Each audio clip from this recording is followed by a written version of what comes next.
You ready? Yeah, let's do this.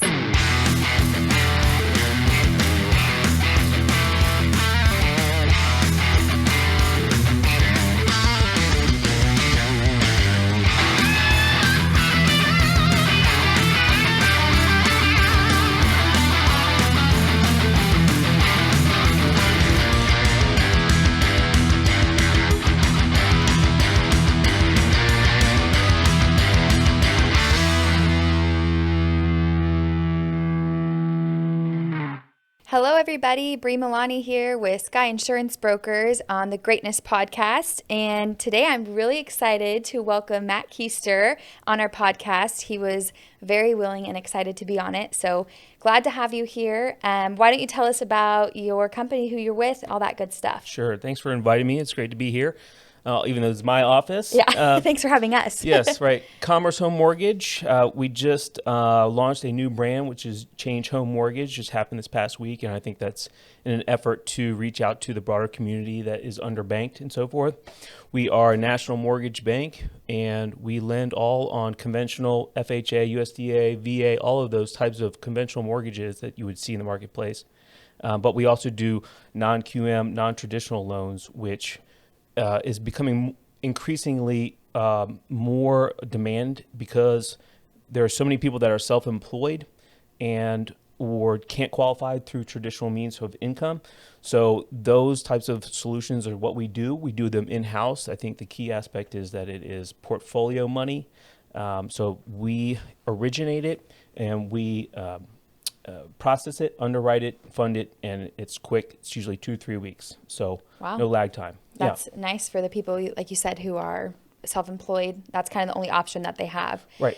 So why don't you tell us a little bit about, I know you have kids, all that all the fun stuff versus just work. No. Yeah. No, I try and keep life simple. At this point, it's all about kids, work, and, your health. So if I'm not dealing with the day-to-day things that my kids need, I have 2 kids. They're 13 and 11. You're busy then. Yes, for sure. All middle schoolers. So they've got their activities, and, we've gone through this pandemic. So there's a certain amount of time additional amount of time that you have to spend with them, which I really love. I love spending that time with them. We go all over the place in California. I see that on Facebook. It's awesome. Yeah, it is great. When the pandemic hit, I bought a travel trailer, and I figured that we're going to need to do something because everybody's going to have to sort of, distance themselves. Right. So we just chose to distance ourselves at the beach or at the lake or on the river. Where's your favorite place to go so far? I think the kids and I definitely like the beach. It's just, you can do everything there. Yeah, we got a travel trailer a couple years ago, and it's been the best purchase we've ever made. And really we were talking about this earlier, is like getting your kids off the tablets and, especially with online distance learning and all of that. It's like, get out and go do something outside. It's so great. I didn't know you had a trailer. Yeah, no, it's wonderful. Yep. I've never owned one before. I think I went a little too big because I didn't know, but it was sort of a rush purchase, but I'm glad I did. How big is it? It's 26 feet, 29 altogether. Okay. So, but I have a Suburban, and it's, it's like huge. A train going down. So and I know that like first maiden voyage, you're like, are we good? My husband the whole time was like, it's still hooked up, right? We're good to go. I did I took it to San Francisco a few months ago, and that was a mistake. I ran alongside a telephone pole. So okay, we have a similar story then. Yes. We hit the side of a building. Oh, so awesome. You have good insurance, right? Yeah, right. It was honestly, our daughter was crying in the back of the car. We missed the turn. My husband made a U-turn around this residential, or actually, no, I think it was like a restaurant. Right. Hit the side of the building. Didn't even know we hit it until we are backing into our spot, and I look up and I'm like, Nick, what is that? We had to like go back and be like, excuse us, but there was no damage on theirs. Okay. It was just, our whole trailer was taken out. So it happens to the best of us. It does. You learn. You do. It's not a car. Yeah, I know it's a bummer, but good thing you have insurance, right? Yeah, no, it's great. We take them everywhere, and we take them off the screen time, and you just throw them out into nature, and they do their own thing. That's the best way to do it. I love it. Right. So why don't you tell us like how you got into the industry? I think when I met you, we met through EDCAR, the El Dorado County Association of Realtors. We did YPN a little bit, that kind of stuff. So I think I've only known you probably for 4 or 5 years, I would say. So how'd you get started? I don't think I know that story. Yeah, I've been doing this for 15 plus years. I moved to San Francisco when I got out of college, roughly out of college, in Virginia, Oh, wow. and started working at that time. It's the late 90s, and it's all about the tech, bubble, if you will, that whole period of time. And I worked for tech companies, startups, and things of that nature in the accounting and finance realm. And I would see all these salespeople making a ton more money than me, and I felt like I was like, brains and doing all the reports and all those types of things, compiling data. And at some point I reached my limit, and I'm like, okay, I got to get into something that's going to make me more money. Yeah. And so I chose, my degree is in real estate finance, so I probably need a few years to sort of just digest all of that and whatnot. And so I finally had enough sort of confidence to go into the real estate business. And at that time, we had just moved to LA, Manhattan Beach. Oh my gosh, I didn't know that. Yeah, no, it was a great place, but it was, my first place to cut my teeth was in a $1 million+ market. Right. It's a very wealthy environment, very cutthroat, Yeah. swimming with sharks that are well heeled in the industry. Right. And I just, had to kick and scratch for whatever, but it was a great experience. I mean, there's no more rapid learning than if you're in, a fast-paced environment Just where get you're thrown trying in to, it. get going. And so, I saw so many different types of transactions. Very thankful for that. If I had been in a normal environment, if you will, I wouldn't have seen so much variability in what was needed. So it was easy money time, in the 2000s. You could get a loan just by breathing on the paper, and it was crazy. So I saw all of it. And I think like going back to what you said initially, where you said, we're doing non-QM, back then that was like, I think everybody hears that and they're like, oh my gosh, Yeah. Are we heading in that direction? What is QM? Qualified mortgage. The whole reason why there's qualified mortgage is because of those 2000s, Right.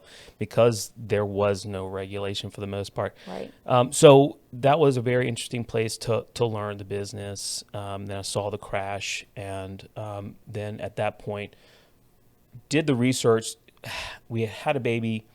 LA is just not the place you raise children. Right. And so I just looked at the numbers and where to move in California, and Folsom checked all the boxes. This whole area now, Wow. it has the most to offer for people, with cost of living and things to go do, education. You're so close to the beach. You're close to the mountains. I mean, Right, up here right. especially, you're very close. A to the lot of mountains. companies have relocated, or they have some larger centers here that they have their headquarters in the Bay Area somewhere, but they have their main center here in this area. So just an amazing place. I'm glad we moved here. I don't know.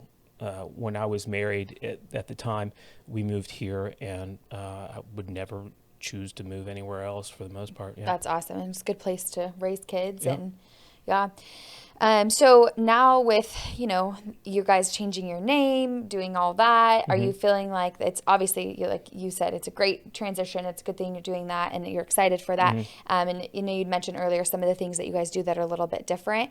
So now with the name change, all of that. So what are some things, I know you and I have talked before, and something I liked about you is that when I met you, we talked about like my mortgage, and you were just like, honestly, Brie, you're good where you're at. Like, Right. I'm like, most people don't say that. Most people would be like, oh, I could save you 1/3%. Sure. Why don't you refinance? Sure. I think that you kind of stood out to me in the sense of like, you genuinely want to help people. And in my situation, you were like, you're good, stay where you're at. So I like that about you. And so maybe tell us a little bit about, what you believe in as far as getting people, the first time home buyers into houses, things Right. like that. What's right, what's wrong, Okay. kind of, how you structure your business. Okay. That's a good question. This business, originating mortgages, is all about relationships and building trust. And if you're going to be in it long term, it can't be about the dollar. It can't be Right. about the number of transactions you do and how you, manipulate the conversation so that the borrower does a transaction with you, right? Right. And so over the years, I just know that the consistent good education to people, give them the math on their situation, and give them professional, experienced understanding where they're at. And a lot of times it's just stay what you're doing, and you don't need to refinance or what have you. When it comes to the education part of of dealing with all types of different people. They come from different backgrounds. You have to be able to know how to understand where they're coming from and where they want to go. You have to be well versed in all the different programs that are available, because we live in California. Right. It is not the most affordable place to live, and despite people's higher income on average, still have a hurdle of saving money. There's so many things to pay for.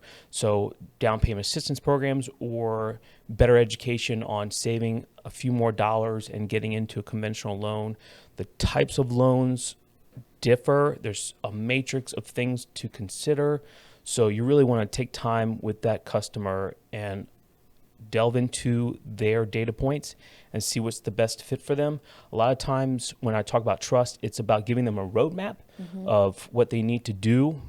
You could force somebody into a situation, but the better situation is to take a few more months, a little bit more time on saving some money or correcting their credit. I was going to say credit. I know that's like a big one. Yeah, I mean, I think what I do with a lot of people is we take the initial application after a conversation so that we can see their credit report, and I can just give them all kinds of good advice on what they should do.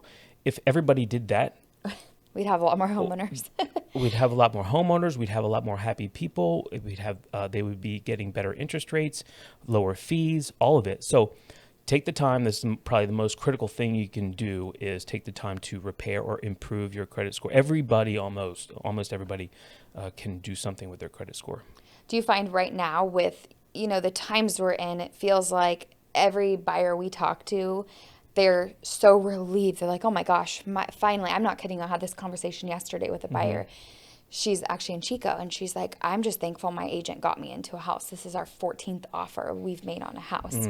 So, you have the people that you're like, okay, you have 3 to 4 months. You need to figure out your credit, but are they panicking? Like, well, what's the market going to do in 3 or 4 months? Is it going to continue to go up? Is it going to continue to have this, 50 plus offers on some houses? So I guess that kind of leads me to, like, where do you think our market's headed? I know when I ask this question, a lot of people are like, I don't have a magic 8 ball. I can't tell you. But, if you could predict, we're not going to hold you to this. Sure. But everybody's got that disclaimer, but Right. I'm willing to stick my neck out there. I think that in real estate, there's never a straight line. You need to look at the cycles. If you know real estate, it typically operates on an 8-year cycle. We're in a long extended cycle Right. because of other circumstances with lower interest rates. The pandemic probably is going to extend that. In California, we have very low inventory when it comes to new builds. And if they built for 10 years, I think the stat is if they built for 10 years straight, still wouldn't be able to fill all those homes. So, California is a boom and bust type of economy.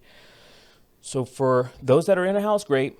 And if they're worried about their value going down, not going to happen. Right. There was going to be some equalization happening. But for those that need to buy a house, I wouldn't get wrapped up in this frenzy. I would do the things that are going to improve your credit, save some money. Those loan programs are always going to be there.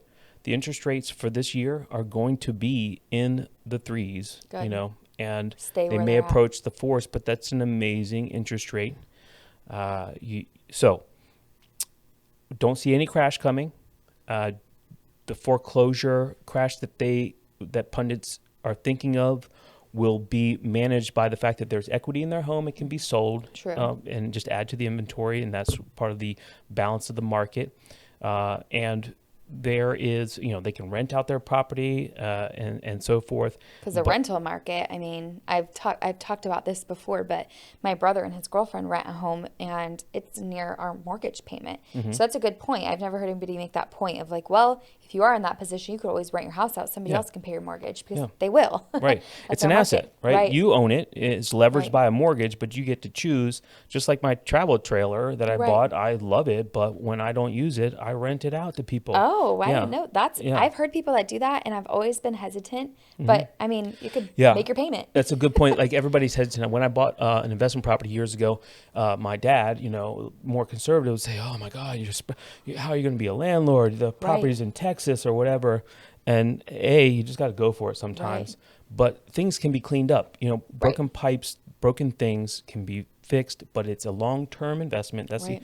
back to the point of, should you get caught up in this frenzy? Oh, I got to buy. Just be consistent, make offers, don't go too high, be ready to pull the trigger all the time, and have the dialogue with your agent of like what you're going to be doing. That you may be working with this agent for months because your method is, I want a home, but I don't want to be caught up in the frenzy. Right. So just set yourself up. Because I know right now I'll go on social media, and I actually saw somebody post this post that's on Facebook that said, I accepted an offer where the buyer of the property offered $100,000 in cash upon the accepting the offer.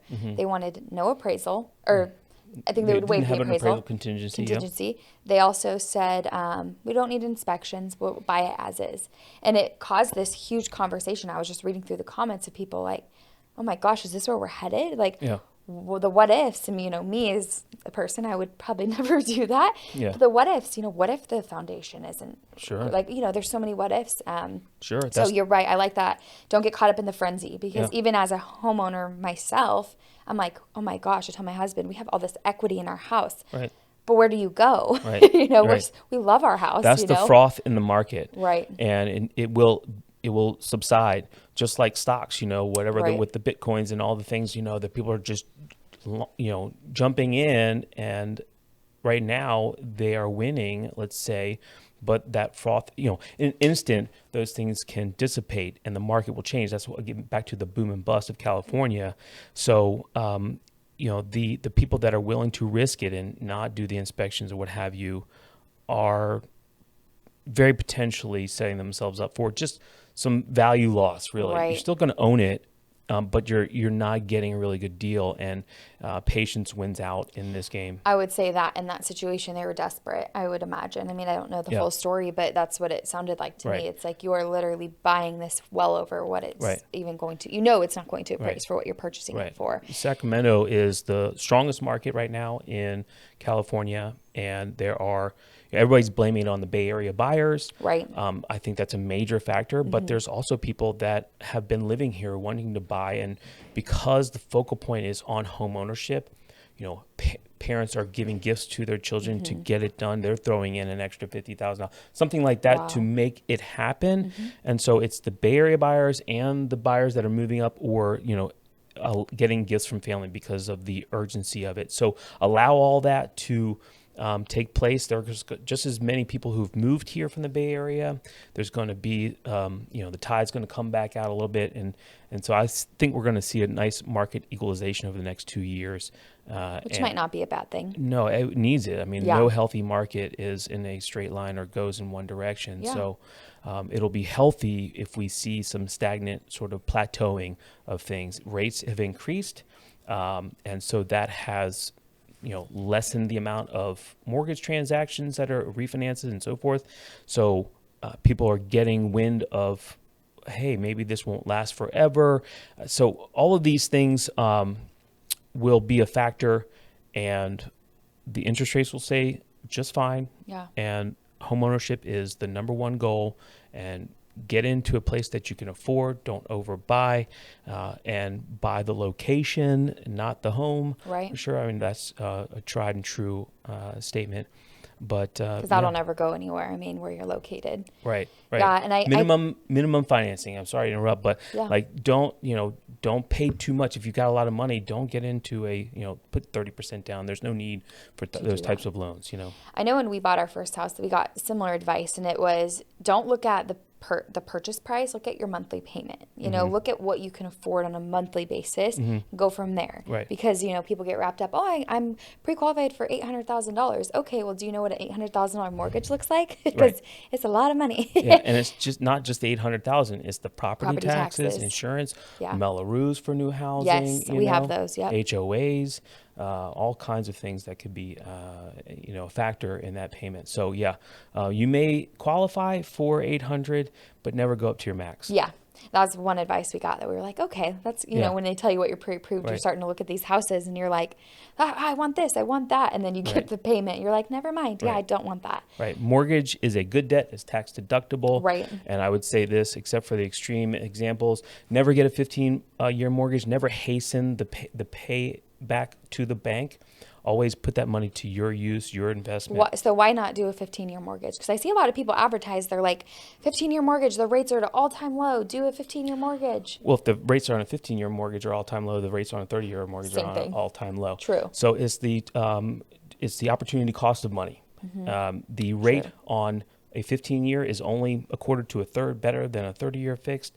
You mean you're going to achieve a third of a percent I don't know, sort of improvement on your rate of return, but yet you are having to pay $2,000 extra a month. Put that money into a investment vehicle that's going to earn 1%. Yeah, true. 2%.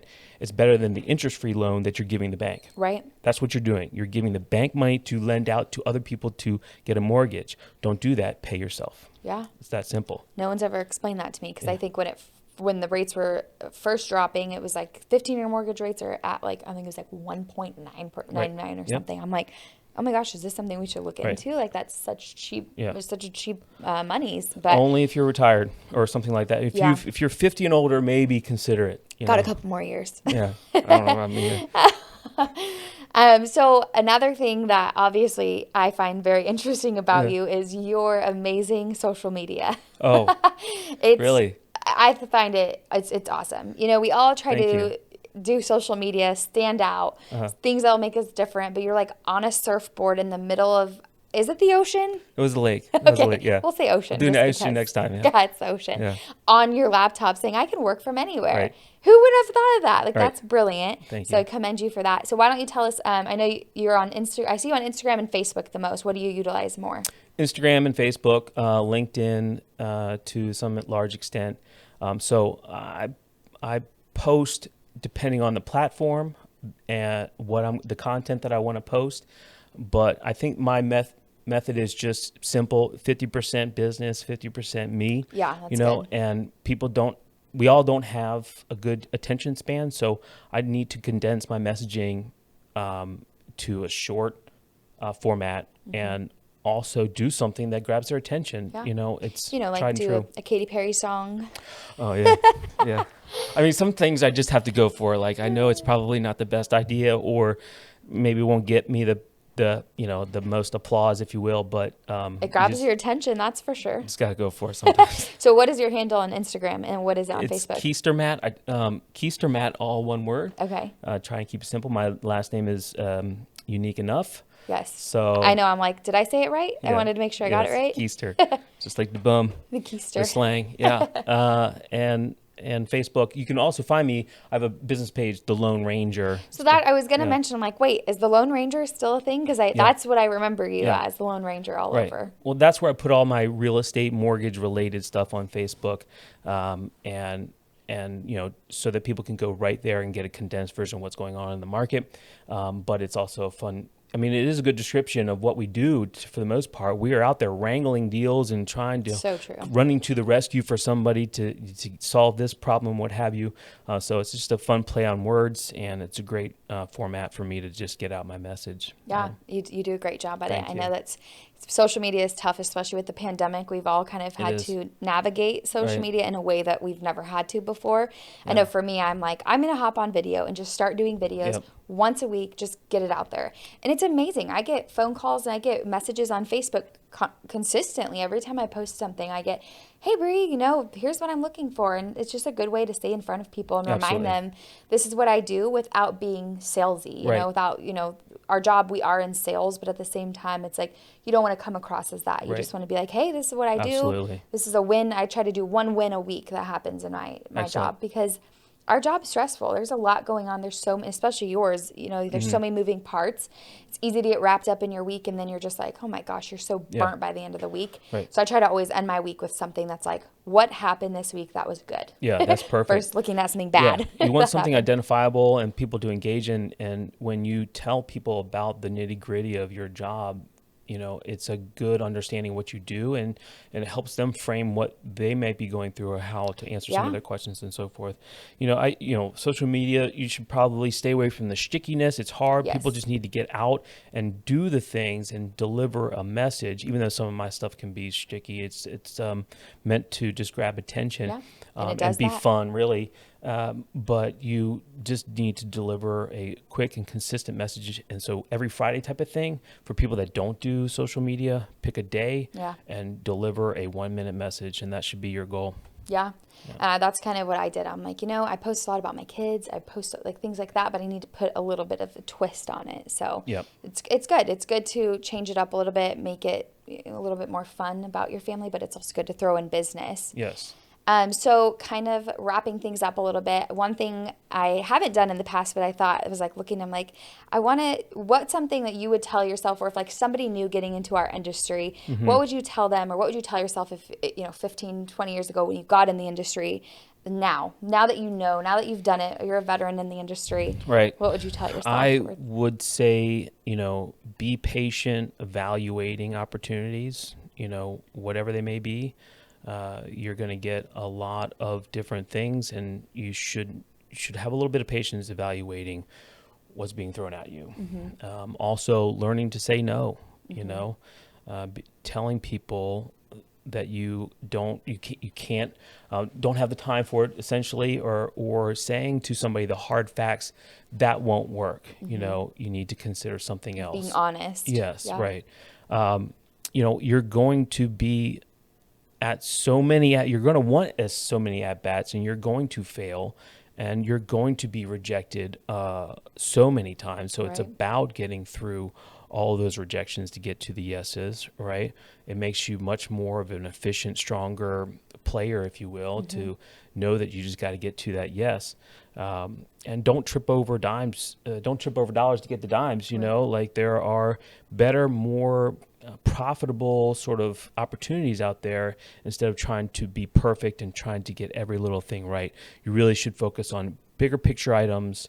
Don't get hung up on the little things. Because I'm sure you look back at, because I do sometimes, about the past and where I've been, and like you're like, okay, that was a really stressful situation, and I remember stressing about it, losing sleep, not eating, sick to my stomach about it. Right. And now I'm like, those things that do still happen, whether it be something happens in a deal that you feel awful about, or Yeah. it's out of your control. Right. But we're only human. Right. But that's kind of like what I would have told myself when I first started, was like, it'll be okay. Everything Yeah. will be fine. Breathe.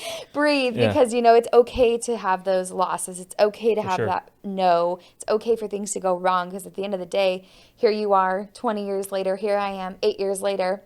We're Right. good. Absolutely. You don't have a heart attack over For these sure. things. And that's the patience. That's sort Yeah. of the, taking it in and saying, okay, what are the solutions from here? How do you Right. pivot from here?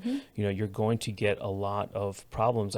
In this industry, you're dealing with their biggest transaction. It's, Right. it's not only financial, but it's emotional. You've got usually two players, the husband and the wife, or the two parties. And so you have to navigate the other party and their emotions, run through the numbers. You are invested in each transaction, and it is stressful. We are with you riding along on this, and we're feeling the stress. I'm not sure if many people understand that, Right. unless it's a cookie cutter transaction that it's Which like, it's okay, usually not. right, exactly.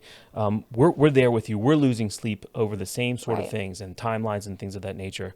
So we just want to make sure we mirror their emotions and deliver to a solution, but be frank about what their characteristics are.